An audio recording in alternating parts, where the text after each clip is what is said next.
नमस्कार। जीवन में त्रुटियां कौन नहीं करता। हम सब कभी न कभी त्रुटियां अवश्य करते हैं। त्रुटियां हो रही है या नहीं यह महत्वपूर्ण नहीं है, यह कोई विवाद का विषय ही नहीं है। त्रुटियां तो अवश्य होंगी, लेकिन त्रुटियां किस प्रकार की है वो ज्यादा महत्वपूर्ण है। जानबूझ के जब हम त्रुटियां करते हैं तो उसे हम गलती कहते हैं। बिना जाने, बिना आपके बोध के हुई गई त्रुटियों को हम भूल कहते हैं। अगर किसी कार्य का परिणाम आपको पता है और वो परिणाम किसी के लिए योग्य नहीं है, उस त्रुटि को हम गलती कहते हैं। इन दोनों का, भूल का और गलती का सुधार अलग अलग मार्ग से होता है।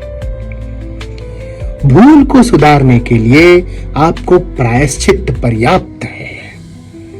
प्रायश्चित वो कर्म है जो आप भूल के तुरंत बाद अपना सकते हो और अपनी भूल को सुधार सकते हो। मूलतः भूल आपके हृदय से हुई ही नहीं है, वो एक भूल है, अनजाने में हुई है। प्रायश्चित एक बहुत ही आसान तरीका है आपके भूल को सुधारने का। उस कार्य के विपरीत आप कार्य चुन के उस भूल को सुधार सकते हो, परंतु गलती का ऐसे नहीं है। जब आपसे गलती हो जाती है तो वो गलती इसलिए होती है क्योंकि आपने उसे जानबूझ के अंजाम दिया है।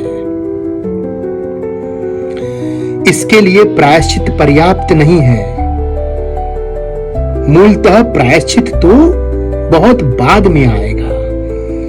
गलती को सुधारने का प्रथम पग होता है कि आप पश्चाताप करो। पश्चाताप वो अग्नि है जो आपके हृदय में उठे उस गलत भाव को झुलसा के पवित्र कर देगी, आपके हृदय को पूर्णतः स्वच्छ कर देगी। जब तक आप पश्चाताप की अग्नि में नहीं तड़पते, जब तक आप आपके हृदय को पवित्र नहीं करते, तब तक आपको प्रायश्चित का मार्ग नहीं पकड़ना है। गलती को सुधारने का फिर एक ही मार्ग है, पहले पश्चाताप करो। पश्चाताप करने के उपरांत फिर आप प्रायश्चित का मार्ग चुनो। जब आप अपनी गलती को सुधारने का सही मार्ग ढूंढोगे, तभी आपकी त्रुटियां आपके लिए वरदान साबित होंगी। भूल और गलती का ये भेद समझो। पश्चाताप और प्रायश्चित को कब अपनाया जाता है ये भी समझो। जब आप पश्चाताप और प्रायश्चित को एक दवाई के नजरिए से देखोगे, तब आप अपने हृदय को और पूर्ण बनाओगे और स्वच्छ बनाओगे और निर्मल बनाओगे। मेरा आपसे ये हृदय से निवेदन है कि अपनी गलती को सुधारने के लिए पश्चाताप और प्रायश्चित का मार्ग चुनो। आपका जीवन और सुखमय होगा। धन्यवाद।